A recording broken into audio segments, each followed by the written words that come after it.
Que as palavras do Santo Evangelho perdoem nossos pecados. Amém. O roteiro que seguimos ao longo desse dia, iluminados pelas 3 leituras que agora ouvimos novamente nessa Santa Missa, só poderia desembocar, e é claro que eu já sabia, nesse Evangelho. Acho que seria quase que impossível, num dia de retiro, de louvor, com esse tema, escolher outro evangelho que não este, que nós acabamos de ouvir, e que a igreja no mundo inteiro hoje está ouvindo. É muito difícil eu conseguir ler e meditar esse evangelho sem que a emoção tome conta do meu coração. Para mim esse é o mais espetacular texto de cura interior entre os 35.568 versículos da Bíblia Católica. Eu acho esse texto esplendoroso, espetacular. Todos os adjetivos seriam poucos. Porque mostra-nos a delicadeza, mostra-nos a preocupação delicada e amorosa de Jesus para cumprir a graça de Deus na vida de Pedro, dos demais discípulos e da igreja. Se você comparar João 21 com Lucas 5, você vai descobrir que o contexto é absolutamente o mesmo. Uma pesca frustrada, uma noite inteira que não conseguem nada. E depois que Jesus aparece, o milagre da pesca. Da primeira vez, em Lucas 5, a resposta de Pedro, de Tiago, de João foi espetacular. São Lucas diz que eles deixaram tudo. De Tiago e João ainda dizem, deixaram a barca e o Pai e seguiram Jesus. Quanto entusiasmo, quanta alegria. E agora voltaram para Galileia. Jesus já está ressuscitado. Eles já sabiam que Jesus tinha ressuscitado? Sim ou não? Sim. Aí diz o Evangelho que era a 3ª vez. Meu Deus do céu. Eles já tinham se encontrado 2 vezes com Jesus ressuscitado. Pedro e João já tinham inclusive ido no túmulo. Tinham ouvido o testemunho esplendoroso de Maria Madalena. Tinham ouvido o testemunho maravilhoso dos discípulos de Emaús. Tomé já tinha tocado no lado de Jesus e na chaga de Jesus. Jesus já tinha aparecido no meio deles, capítulo 20, que nós líamos domingo passado, desejando-lhes 3 vezes: a paz esteja com vocês. Recebei o Espírito Santo. Aqueles a quem perdoa os pecados serão perdoados. Mas, mesmo depois de tudo isso, faltava uma experiência. E que experiência? A experiência da cura interior. Pedro estava na Judéia quando Jesus morreu. Estava na Judéia quando Jesus ressuscitou. Jesus se encontrou com ele, segundo São João, na Judéia, lá no cenáculo. A ideia que nós temos é que essa é a primeira vez que Pedro vai para a Galileia. Tanto que o título na Ave Maria é Aparição na Galileia. A Judéia é lá em cima, onde está Jerusalém. Galileia aqui embaixo, onde está o mar de Tiberíades, as regiões ali de Caná da Galileia, da onde era Natanael, de Nazaré, que era muito pertinho dali. É a primeira vez que Pedro volta para Galileia. Ele e os demais. E no que ele volta para Galileia, naquele dia, naquela tarde, Pedro toma uma decisão que ele nunca tinha tomado desde o dia que largou aquela rede sem terminar de consertar lá na praia. É a primeira grande recaída de Pedro. Quando chegou na Galileia, quem sabe ao recordar de tudo isso que ele viveu desde que saiu dali para seguir Jesus, Pedro voltou o homem antigo. Tinha uma marca terrível no seu coração, que embora já tivesse sido perdoada por Jesus, na hora em que ele olhou para o Senhor e chorou amargamente, já tinha sido absolvida pelo Senhor no sangue derramado na cruz, mas precisava curar o seu coração. Pedro estava com o coração ferido. Então quando ele chega na Galileia, volta à tona o homem velho. E Pedro diz, ele convidou os apóstolos? Ele fez algum convite? Não. Ele toma uma decisão, qual? Vou pescar. Meu Deus, parece ser tão simples. Mas o que significava Pedro dizer vou pescar? Jesus tinha dito para ele no final da primeira pesca milagrosa: doravante serás pescador de homens. E ele volta agora a ser pescador de peixe. O coração ferido e machucado, olha o que faz. Faz você voltar ao passado. E o pior, quando a gente tem o coração ferido e machucado, todos os outros que também tiverem o coração ferido e machucado, vão nos seguir para o passado. Ao dizer vou pescar, o que esses Maria vão com as outras falaram? Ah, nós também vamos. Agora, quem eram eles? Primeira pergunta, quantos eram? Quantos? Conta aí. 10. Tem 3 aí na sua Bíblia que falta na minha.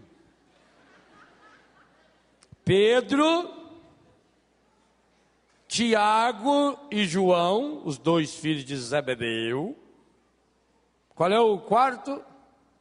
Tomé. Qual é o outro? Natanael. 5 com o nome citado. E 2 não citaram o nome. Quem são esses 2 que não citaram o nome? Léo e Jonas. Não sabia? Léo e... Como é o seu nome? Esses 2 é você e sua mulher? Você e sua sogra? Você e seu sogro? Você e aquela pessoa com a qual você está com o coração ferido e machucado? Você e aquela pessoa horripilante que mora em frente da sua casa? Aquela que você não gosta nem de falar o nome?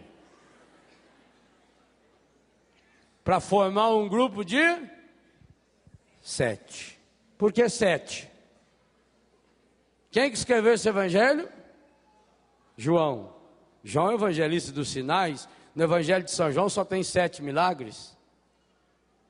A segunda leitura escrita por ele no versículo 12. Há 7 palavras para expressar o louvor. Depois você olha na sua Bíblia, Apocalipse 5, 12. E não vai encontrar lá 7 palavras. O que significa esse grupo de 7? 7 significa todos.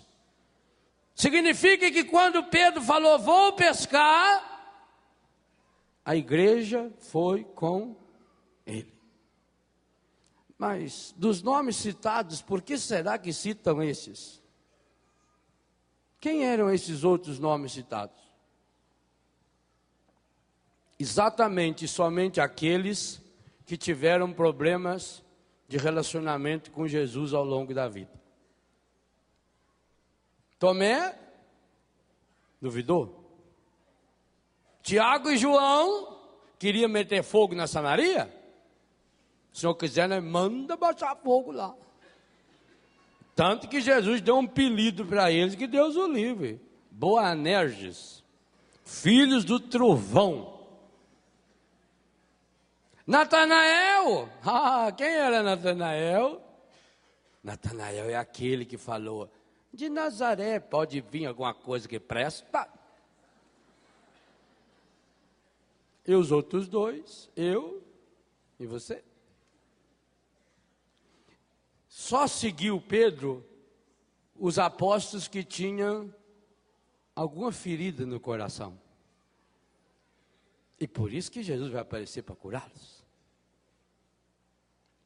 Quando alguém que tem o coração ferido e machucado, o padre, a mãe da família, o pai da família, o coordenador do grupo, quando ele tem o coração machucado, ele vai para um buraco e leva todo mundo junto. Família que tem o pai mal-humorado, até os cachorrinhos são mal-humorados. Família que tem uma véia mal-humorada, o gato ele replica. Não é assim? Família de gente braba, você não chega perto do boi. Até o cordeiro é brabo, dá cabeçada na gente. Tem uma pesquisa que está na revista Psicologia e Ciência do mês de abril, que o cachorro vai ficando parecido com o seu dono. Por isso que eu quero comprar, e se você tiver pode me dar que eu aceito, bulldog inglês. Eu acho aquele cachorro a minha cara. Se você tiver pode me dar, eu levo. Isso aqui. Bicho bonito. Ele também tem 2 queixos. Olha que coisa. Ô pai, o senhor tem o coração machucado? O senhor está indo para o buraco? Está levando a família atrás. A senhora? Eu não chamei ninguém, vocês eram oferecidos. Pedro, por acaso, convidou alguém para ir com ele? Eu não chamei vocês, por que vocês vieram também?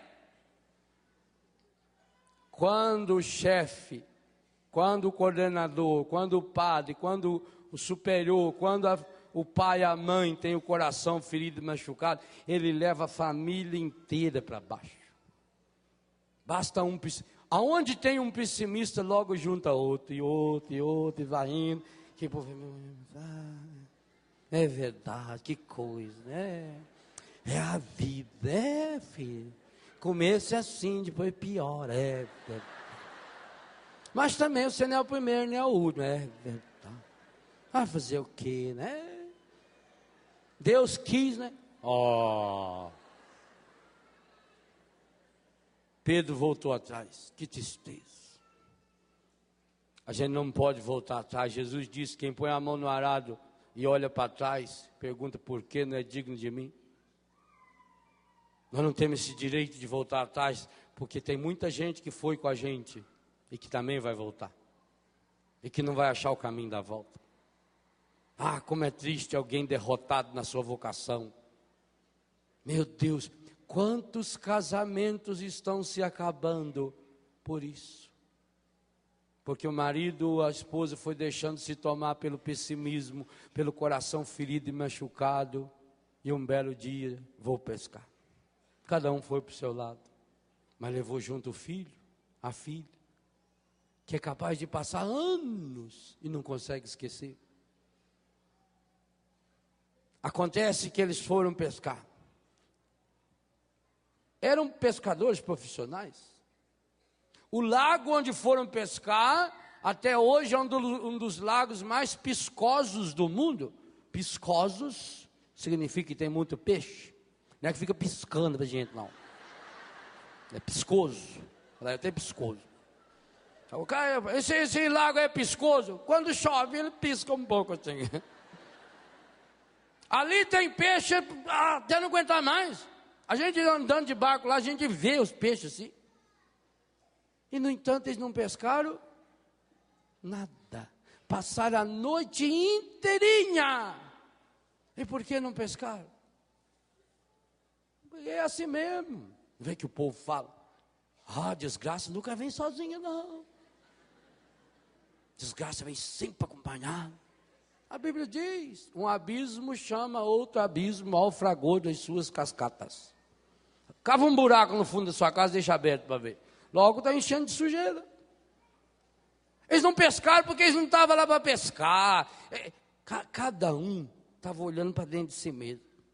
Natanael devia estar pensando, mas minha mãe do céu, onde eu estava com a cabeça quando eu fui falar aquele negócio?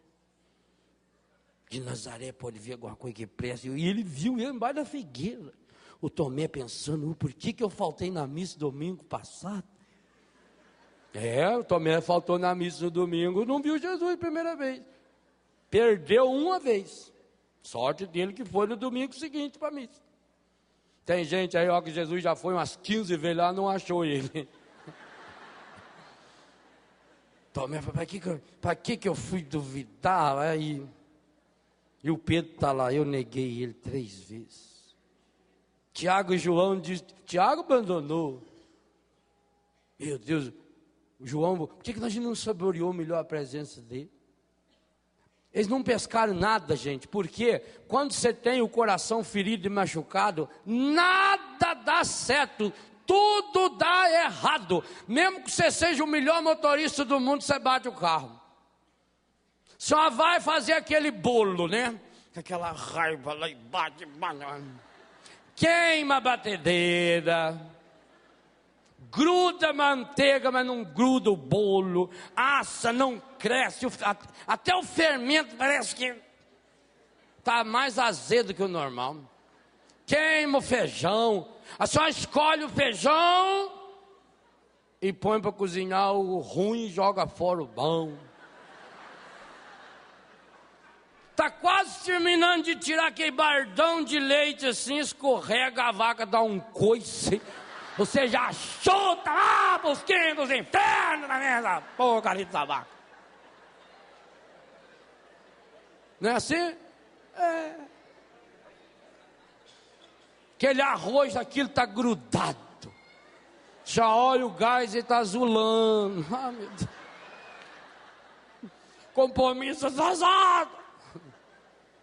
Aquela delicadeza de marido que está quase chegando.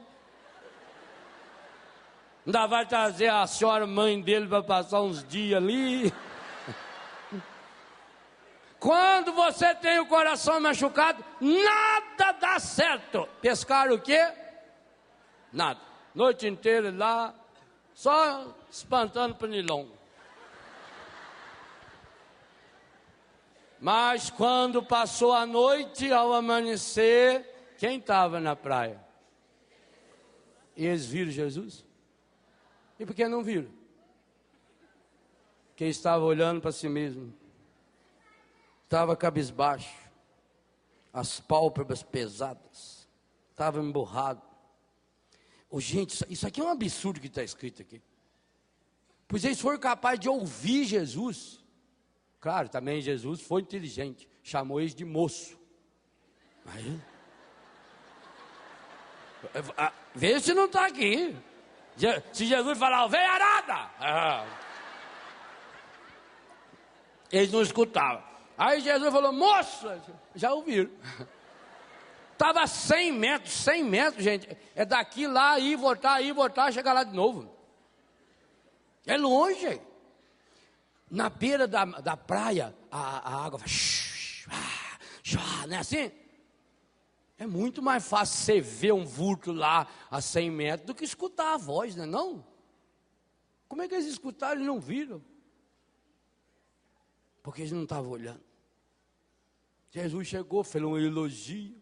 Qualquer pessoa fica feliz quando fala, moço, a senhora está bonita, gorda. Está aqui um capado, está bacana. Ô moço, vocês têm peixe aí não? Não tem nada, ixi. Joga direito a rede, disse Jesus. Aí falou que é do lado direito, mas a tradução certa na minha Bíblia é joga a rede direito. Vocês estão jogando errado. Aí jogaram, já pescaram um monte. O João, mais novo, raciocínio mais rápido, virou e falou, é o Senhor. No que eles jogaram a rede, pescaram um monte de peixe. Versículo 6 chama a minha atenção. Jesus disse: lançai a rede do lado direito. Lançaram-na, e já não podia arrastá-la por causa da grande quantidade de peixe. Grava esse versículo 6. Os 7 juntos não conseguiram arrastar a rede, porque tinha muito. Diante disso, o que João falou? É o Senhor. No que ele falou é o Senhor, o que Pedro fez?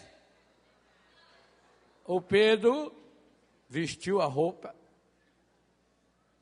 Ele estava pelado. Por que ele não foi nadando pelado, leva a roupa em cima assim? Chegava, vestia a roupa. O que significa dizer que o Pedro estava pelado? Estava nu. É a mesma nudez que Deus achou Adão e Eva lá no paraíso. É a mesma nudez que Jesus assumiu na cruz, para que nunca mais você ficasse pelado. Por isso Pedro, estabanado, já vestiu a túnica, se revestiu. Foi Jesus chegar lá e o Pedro já se revestiu. Já não estava mais pelado. E ele já retoma o entusiasmo e já vai nadando até Jesus. Ele é o primeiro a ir até Jesus.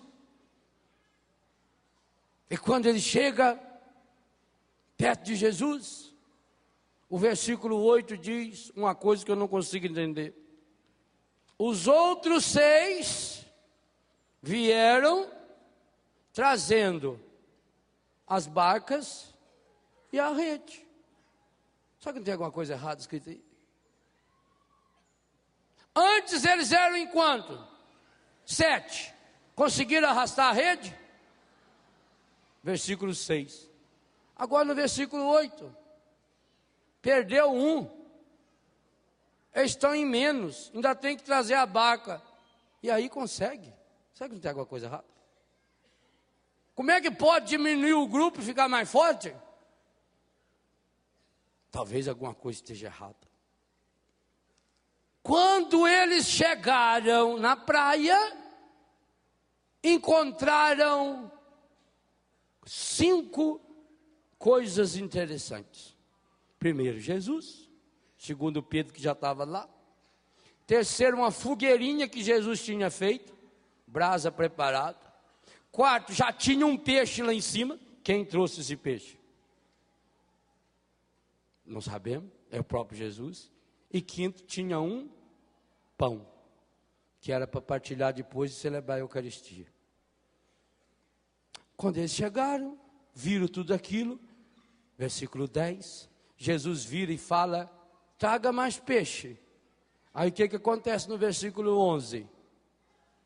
O Pedro vai sozinho, pega a rede cheia de 153 peixes. E agora, muito mais difícil ainda, da água para a terra, ele vem arrastando sozinho. O versículo 6 diz que em 7 eles não conseguiram arrastar a rede. O versículo 7 diz que Pedro pulou na água e foi para perto de Jesus. E aí no versículo 8, 6 conseguiram trazer a rede e a barca. E agora no versículo 11, o Pedro vai. Será que não está errado isso aí não? Não. É espetacular esse versículo 6, esse versículo 11 e esse versículo 8. Longe de Jesus, os 7 não conseguem nada. Longe de Jesus, você pode estar perto de qualquer outra pessoa, que você não tem nada nem ninguém. Longe de Jesus, você pode ser a pessoa mais rica do mundo, que não passa de um miserável. Longe de Jesus, você pode ser a pessoa mais linda do mundo, é um bucho de feiura por dentro. Longe de Jesus, você pode ser a pessoa que está dando mais risada, cercada de uma multidão, que você estará sempre sozinho e fraco. E que coisa maravilhosa, a hora que Pedro, o chefe dessa igreja, foi para perto de Jesus, Pedro perto de Jesus deu força para os 6 que estavam lá na barca. Jesus, perto de Pedro, fez com que a força de Jesus, que passa por Pedro, a pedra que ele mesmo escolheu, passe para aquela igreja que está lá.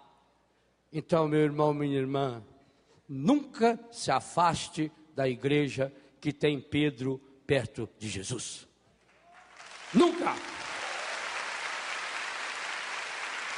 A igreja que tem Pedro perto de Jesus é uma igreja forte. Hoje em dia se funda muitas religiões, mas essa imbecilidade já vem de muitos anos. Quando Napoleão Bonaparte, o grande Napoleão, esses dias apareceu um que ele queria ser Napoleão também dentro de um avião lá na Itália. Ninguém sabe como é que aquele homem entrou, sentou lá no banco. O senhor dá licença, o senhor precisa sair. Eu não, eu sou o proprietário aqui. Quem é o senhor? E ele com a mão enfiada aqui, eles acharam que estava com o revólver. Está me reconhecendo não? Bonaparte. Napoleão. Aí juntaram 4 e levaram ele para o hospício lá, coitado. Mas o verdadeiro Napoleão, que era o imperador, que era o dono do mundo, falaram para o Napoleão: imperador, o senhor para mandar no mundo inteiro só falta uma coisa. Falou: o que é? O senhor tem que fundar uma religião. Falou: não vou fundar não. Não posso fundar uma religião. Por que você não pode fundar uma religião? O senhor é o imperador, o senhor é Napoleão Bonaparte. Falou: eu não. Para fundar uma religião tem que fazer 2 coisas. Uma eu não quero, a outra eu não sei se eu posso. Mas como? O senhor é Napoleão Bonaparte. O que desse mundo que o senhor não pode fazer, o senhor pode tudo. Qual é essas 2 coisas que o senhor falou que tem que fazer para fundar uma religião? Falou: a primeira coisa a fazer é morrer na cruz. Eu não estou interessado. E a segunda é ressuscitar. Eu sei lá se eu consigo. Então eu não vou fundar a religião. E não fundou, graças a Deus. Vê que ele não era muito louco. Quando Pedro está perto de Jesus, a igreja é forte. E quando Pedro chegou perto de Jesus, ele ficou. Então, quando Pedro foi buscar a rede, a igreja inteira foi buscar a rede com ele. Por isso ele trouxe sozinho. Nunca se afaste dessa igreja. Não seja um peixe fora dessa rede. Principalmente porque o Senhor nos mandou a ir para as águas mais profundas. Pedro traz, assa o resto do peixe, termina esse jantar maravilhoso, na beirinha da praia. Quando terminou o jantar, Jesus tinha uma conversa muito séria com Pedro. Pedro havia negado 3 vezes. E ele precisava curar o coração de Pedro. Então ele olha para Pedro. E como é que ele chama Pedro? Chamou Simão pelo nome antigo. Chamou Pedro pelo nome de Simão. Simão significa frágil, fraco, mole, que balança fácil. E Jesus trocou o nome dele a partir do substantivo Kefas, pedra, para Pedro. Mas o Pedro tinha voltado a ser. Então Jesus vai lá no Simão, vai lá no problema dele, vai fazer Pedro mostrar com as 2 mãos a sua casca. E pergunta para ele: Simão, tu me amas? E o que Pedro responde? Ah, gente, Pedro não respondeu assim tão fácil. Pedro olhou para aquela barca, olhou para aquele mar, olhou para aquele lago. Lembrou-se do dia que ele largou tudo para seguir Jesus. Mas lembrou-se também de um detalhe. Jesus tinha feito ali uma pequena fogueira. E quando ele olhou para aquela fogueira, o que ele lembrou? Do capítulo 18 de São João. Que foi em torno de uma fogueira que ele tinha negado Jesus. Que delicadeza de Jesus. Que delicadeza Jesus fez essa fogueira. Jesus pensou. Jesus foi atrás deles. Do mesmo jeito que Jesus andou um dia inteiro atrás dos 2 discípulos de Emaús. Jesus foi lá no habitat natural deles. montou aquela fogueirinha. E o Pedro, quando olhou para aquela fogueira, disse: Senhor, tu sabes que eu te... Ele não falou assim. Se um dia você tiver a graça de ter nas mãos o Novo Testamento em grego, leia essa passagem lá em grego. Talvez você não saiba ler grego, mas essas duas palavras você vai perceber, e a CNBB traduziu um pouco melhor. O grego tem 3 termos para falar amor. Jesus fez a pergunta usando o termo ágape, agapoi. Ágape é o amor mais pleno, é o amor maior. Pedro respondeu usando o termo philos, que é um nível inferior a esse amor. Se a gente fosse traduzir para o português, seria assim, quase que a diferença de amar e gostar. Então é como se Jesus perguntasse: Pedro, Simão, tu me amas? E como é que ele responde? Sim, Senhor, tu sabes que eu te gosto. Uma segunda vez Jesus perguntou. E como é que Jesus perguntou? Simão, filho de Jonas, tu me amas? E Pedro disse: Senhor, tu sabes que eu te gosto. Jesus gostou de Pedro. Jesus gostava demais de Pedro. Terceira pergunta. Gente, essa terceira vez que Jesus pergunta, que deixou Pedro triste, ela é espetacular. Jesus tinha que perguntar 3 vezes. Quanto tempo você tem que passar pomada numa ferida? Até sarar. Meus irmãos e minhas irmãs, Pedro tinha cometido o pecado mais terrível da face da terra. Pedro tinha negado 3 vezes o Senhor. 3 vezes significa que ele negou o Pai, o Filho e o Espírito Santo. As 3 vezes que lá, quando Jesus foi lavar os pés, 3 vezes também Pedro reagiu: me lavas os pés? O meu Senhor não lava, então lava inteiro. Pedro cometeu um pecado medonho. Se juntar o pecado de todos nós, não dá o de Pedro, porque Pedro era papa.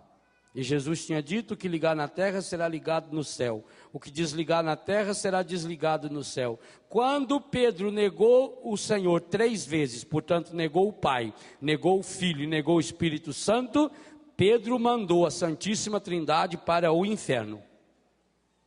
E eles foram para salvar aqueles que estavam lá. O pecado de Pedro é terrível. Por isso mesmo que já tenha sido perdoado e absolvido, o resquício que ficou precisava ser curado. Por isso Jesus gostou da resposta de Pedro. Pedro não deu uma resposta mentirosa: Senhor, eu te amo, eu te adoro. Como nós tantas vezes falamos: Senhor, Senhor, eu te amo, eu sou louco de amor por ti, aleluia, glória a ti, Senhor. E depois nós já desce a lenha nos outros.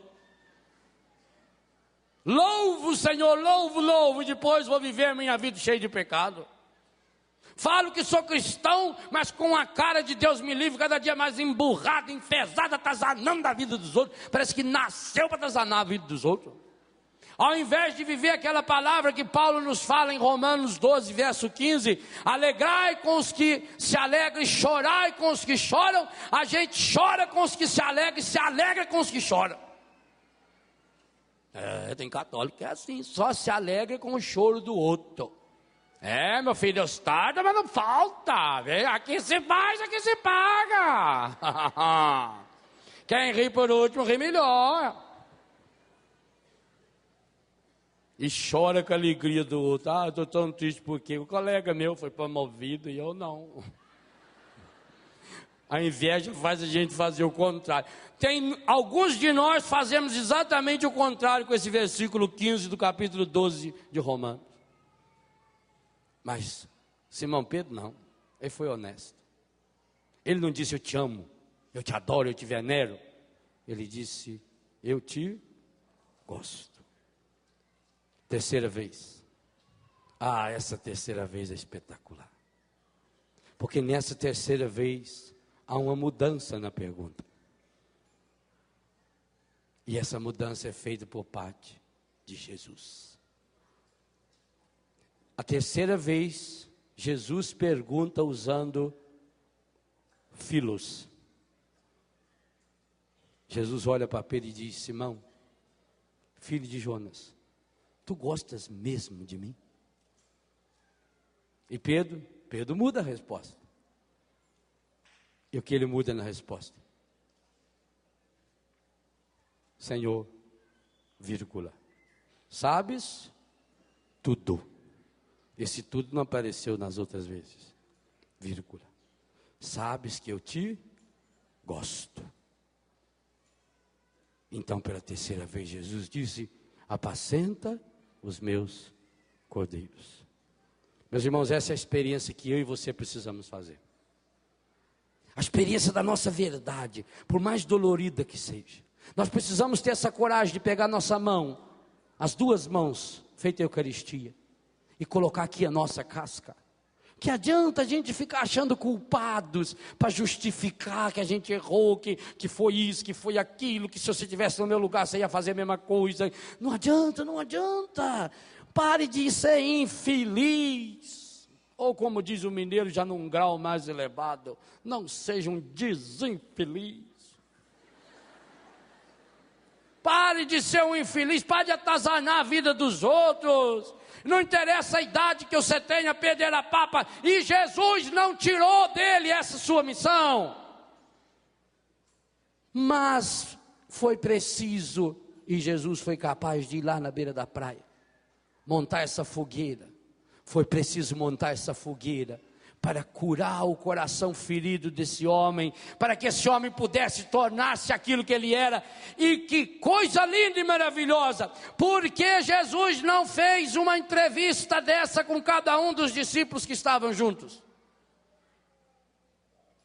Porque Pedro, com o coração curado, a igreja está curada.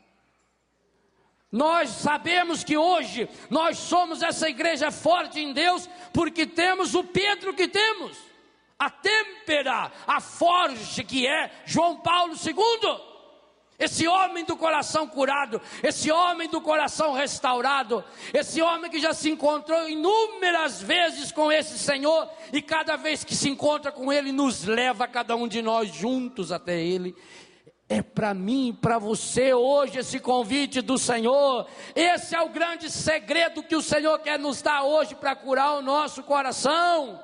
Hoje, ao receber Jesus na fogueirinha da sua mão, não tenha medo de descer o nível feito Jesus fez. Eu fico impressionado com Jesus. Jesus se abaixa, Jesus desce o nível. Jesus abaixou a pergunta, Jesus levou a pergunta para o nível que a sinceridade de Pedro entendia. E é isso que Ele quer falar para você, para mim. Tira a máscara. Hoje Jesus está dizendo: ô Léo, deixa de ser besta, tira essa máscara, homem de Deus. O que adianta você estar aí na frente desse povo fazendo essa cara de santo? O que adianta você estar lá na igreja? O que adianta você estar naqueles grupos e faz isso e faz aquilo? Se o seu coração está ferido, o seu coração está machucado, você não passa alegria, você não passa santidade. Sabe por quê? Porque alegria, santidade, cura interior não se improvisam. É forja. Ninguém fica santo de uma hora para outra. Ninguém fica curado num passe de mágica. É forja, é dureza. Mas Jesus tem a coragem de vir ao nosso nível, de descer no chão da nossa história, lá onde nós voltamos com a nossa barquinha suja, com a nossa rede estragada. Ora, eles não conseguiram pescar nada porque eles não tiveram tempo de consertar a rede. E aí, imagine depois de tantos anos, além de estragada, aquela rede estava mais arrebentada ainda, estava suja. Assim vai ficando a minha e a sua. Você não é ruim. Eu também não sou ruim, não. A gente vai se tornando ruim, até humanamente falando, porque a gente vai deixando o coração da gente guardar umas futricas velhas. É mágoa, é ressentimento, é uma palavrinha aqui e acolá. Você vai se tornando aquela pessoa, aquela manteiga derretida. Aí você vai se cercando só do grupinho da pescaria frustrada, daquelas pessoas que só sabem falar mal, e começa a se justificar, e vai se justificando, e aí começa a brigar com todo mundo, e aí briga com Deus e o mundo e com Deus. Você não é ruim. Mas padre, então por que eu não consigo vencer esse meu vício? Por que eu não consigo sair dessa situação que eu estou? Porque você tem coração ferido e machucado. E quem tem coração ferido e machucado não ama. Pedro tinha todas as informações possíveis. Pedro já tinha se encontrado com o ressuscitado, já sabia que Jesus já tinha perdoado, mas ele levava aquela autocondenação. Quantos de nós carregamos dentro de nós aquela autocondenação? E essa autocondenação vai nos humilhando. É isso que o demônio quer. O demônio quer nos humilhar, nos pisotear, nos ferir, nos machucar, nos despersonalizar. O demônio quer nos transformar de Pedro em Simões, de rocha firme com o Senhor, em pessoas fracas, fragilizadas. Você não é ruim, eu não sou ruim. Muito pelo contrário, se nós somos imagem e semelhança de Deus, se Deus foi capaz de morrer por mim e por você. Mas chega um momento na nossa vida que a gente tem que tirar a casca. Quantos de nós ainda vão ter que dar cabeçada, vão sofrer um monte ainda, para quê? Aquilo que você não tirar espontaneamente diante de Deus, a vida vai tirar.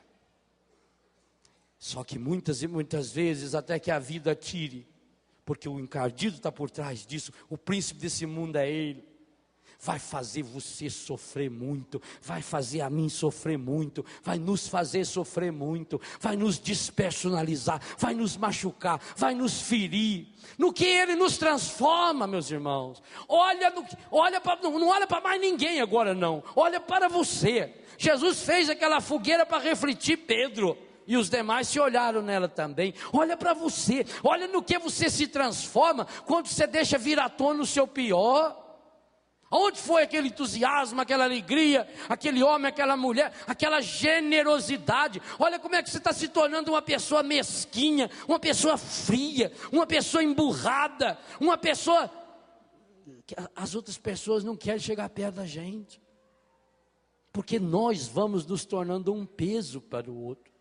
E um peso que leva os outros para o buraco, que leva os outros para o pessimismo. Porque será que aonde que a gente chega junto a tristeza? Exatamente por isso. Vou pescar e eles vão conosco.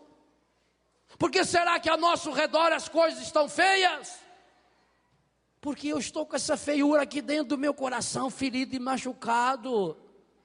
Eu preciso hoje ter a coragem de pegar a minha casca, entregar para o Senhor, iluminar na luz. Eu tenho que escrever com a minha própria mão a minha história, dizer: ô Senhor, sabes tudo, tudo é tudo. Retome sua vida em Deus, vai repassando a sua vida, como eu procuro ensinar nesse livro. Vai repassando as etapas da sua vida, vai repassando as áreas da sua vida. Quantos de nós temos áreas feridas e machucadas? Quantos de nós aqui temos a nossa afetividade machucada? A área da infância machucada.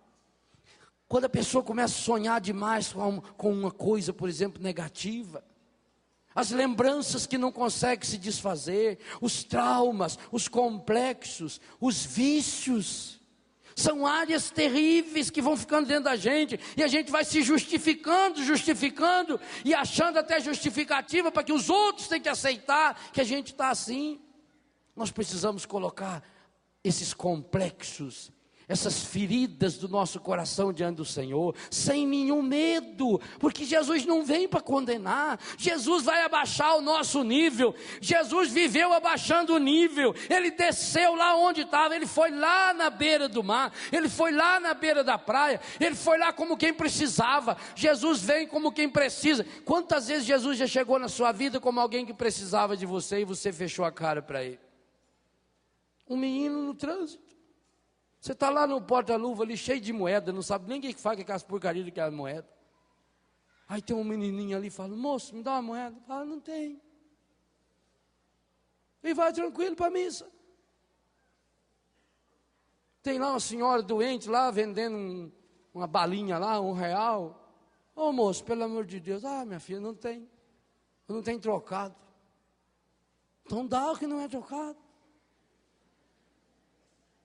Nós nos justificamos. É preciso sair de si. É preciso começar a enxergar um pouquinho mais longe. Vá deixando o Senhor curar seu coração. Aquele menino que pediu lá no sinaleiro, talvez seja Jesus. Quando ele chegou para a samaritana, ele sabia muito bem que a samaritana era prepotente demais. Então ele chegou para ela como alguém que precisava. Sentou-se lá na beira do poço e falou: dá-me de beber. E ela prepotente. Até que quebra o gelo. Com eles também Jesus chega, moços, chega elogiando, prepara um jantar para eles. Quantas vezes na sua família precisa fazer cura interior? A senhora está precisando fazer cura interior no seu marido, seu marido precisa fazer cura interior no seu coração. Faça como Jesus, prepare um jantar. É no amor. Jesus não foi para lá com as pedras na mão para jogar neles. Também Jesus não tem essas pedras para jogar em você e nem em mim. Ele vem com amor, ele desce ao nosso nível. Ele se coloca diante de mim e de você como alguém que está precisando de mim, alguém que está precisando de você. E quantas vezes só está precisando de uma palavra? Uma palavra, um olhar, um sorriso. De quem gesta Deus aqui dentro do coração. Mas como é que eu vou gestar Deus dentro do meu coração?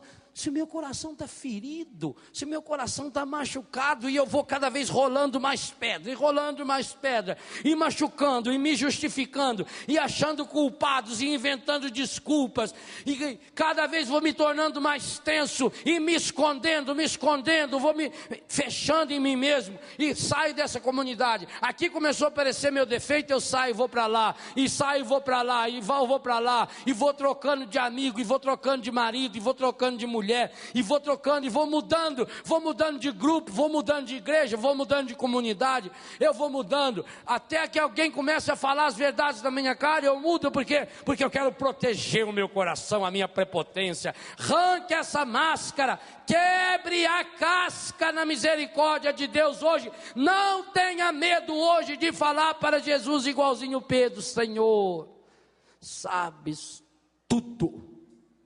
Esse tudo é tudo.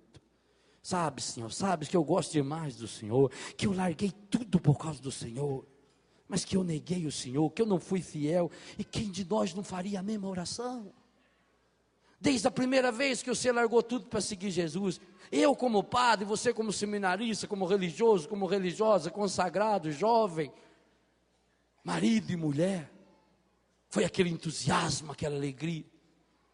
Mas com certeza, nessa caminhada da vida, aconteceram situações, não adianta querer justificar se foi culpa sua ou se não foi. Aconteceram essas situações que foi tornando você, esse coração ferido e machucado. E nós sabemos o que acontece conosco quando a gente tem uma ferida. Quando a gente tem um machucado, a gente não quer que ninguém chegue perto. Então a pessoa vai ficando assim, ridia. Ninguém pode chegar perto, ninguém pode falar nada, ninguém pode falar o defeito da pessoa. O menininho falou para a mãe: mãe, lá o careca, não fala baixo, menino. Olha, mãe, ele não sabe que é careca. Careca, pronto. Mostra a sua careca do seu coração, a fraqueza. Hoje pega Jesus na mão e fala: Senhor, sabes tudo. Faça isso agora. Jesus está aqui, Ele está descendo do nosso nível, Ele está aí com você, nessa cama, nesse sofá, Ele está aí sentado dentro do seu carro, aí onde você está agora, você pode fazer a oração mais revolucionária da face da terra, pois Jesus foi lá na beira da praia. Faça a sua oração mais honesta agora para Ele. Senhor, sabes tudo. Sabe, Senhor, da minha miséria, da minha fraqueza, dos meus maus pensamentos, das palavras que eu falei quando não deveria falar. das minhas omissões, das minhas mentiras. Sabes, Senhor, da minha falta de generosidade. Sabes tudo, Senhor. Sabes da minha falta de alegria. Sabes, Senhor, desse complexo que eu tenho, da vergonha que eu tenho do meu corpo, do medo que eu tenho. Sabe, Senhor, desse trauma que eu tenho, que eu trago da minha infância. Eu fui vítima de estupro, de violência física, de violência sexual. Sabe, Senhor, a raiva que eu carrego no meu peito, por ter perdido meu pai, por ter perdido a minha mãe, por ter sido infiel. Sabe, Senhor, que hoje eu carrego dentro do meu corpo uma doença, consequência daquele pecado que eu cometi. Sabes tudo, Senhor. Sabe, Senhor, que eu não sou fiel à palavra. Sabe, Senhor, que eu tenho sido uma pessoa emburrada, agitada, nervosa, irritada. Sabe, Senhor, tudo. Sabes que eu tenho sido uma pessoa mentirosa. Sabes tudo, Senhor. Sabe, Senhor, que eu tenho um coração ferido e machucado pelo aborto que eu provoquei. Sabe, Senhor, que eu carrego até hoje as marcas terríveis daquelas experiências sexuais que eu tive com meus parentes, amigos, primos, irmãos, com aquele homem, aquela mulher estranhos. E hoje, Senhor, como isso dói dentro de mim. Eu não consigo viver a pureza, eu não consigo viver a castidade, eu não consigo ser fiel ao meu matrimônio, eu não consigo ser fiel à minha vocação. Sabes tudo, Senhor. Sabe, Senhor, que eu morro de medo que as pessoas descubram que eu sou esse monte de esterco estragado, Senhor. Sabes tudo. Mas hoje, Senhor, hoje que o Senhor monta essa fogueira, eu me aproximo dela, Jesus. Essa fogueira, da qual o fogo novo foi abençoado e acendeu o círio pascal há poucos dias, da qual a igreja me ensinou a fazer releitura da minha vida a partir da ótica da misericórdia. Eu posso também hoje dizer: ó feliz culpa do Léo, diga o seu nome, ó feliz pecado, porque mereceu tão grande Redentor. Ó feliz culpa de Pedro, ó feliz negação de Pedro, que mereceu um encontro tão lindo com o Senhor. Sabes tudo, Senhor. Sabes que eu gosto muito do Senhor, que eu larguei tudo para seguir o Senhor, e que hoje eu quero continuar seguindo. Porque hoje, Senhor, mais uma vez, eu lhe entrego o meu coração, ferido e machucado, para ser restaurado, Senhor, reabastecido na sua graça, reabastecido na sua misericórdia. Põe a mão no ombro da pessoa que está do seu lado e ore por ela um pouquinho. Seja João para esse irmão. Do mesmo jeito que João falou para Pedro: é o Senhor. Reze por esse irmão para que ele se encontre com o Senhor no final dessa tarde, no início da noite de hoje. Senhor, venha na praia da vida desse meu irmão, dessa minha irmã. Toque, Senhor, o seu coração com a sua infinita misericórdia. Esse meu irmão, essa minha irmã que tem coração ferido e machucado, Senhor. Coração ferido e machucado pelo desamor, pela tristeza, pela angústia, pela mentira, pela mágoa, pelo ressentimento, pelo ódio, pelas impurezas, Senhor. Toque, Senhor, nesse meu irmão, nessa minha irmã, amargurado, entristecido, Senhor, com essa dor tão terrível no coração, na alma e no corpo. Acenda hoje, Senhor, essa fogueira, esse círio pascal que está aceso aqui, Senhor. Nós sabemos que é a Tua presença que está aqui. Na fogueira da Sua misericórdia, queima hoje, Senhor, nossos vícios. Joga fora hoje para o Senhor os seus vícios que precisam ser queimados na fogueira da misericórdia. Joga hoje na fogueira da misericórdia os seus pecados. a sua doença, a sua tristeza. Queima hoje essa tristeza. Peça, o Senhor, queima a tristeza no coração desse meu irmão. Queima esse desânimo. Queime essa angústia. Põe a mão no seu próprio coração agora e peça. Sabes tudo, Senhor. Queima hoje, Senhor, por tua misericórdia, por tua infinita bondade, pela ternura do seu coração rasgado na cruz. Queima, Senhor, as raízes das minhas mágoas, dos meus medos, das minhas infidelidades. Eu quero ser essa pessoa nova. Eu quero segui-lo, Senhor. Eu quero obedecer sua palavra e voltar a ser, Senhor, esse homem, essa mulher novos, restaurados, banhados no rio da sua infinita misericórdia.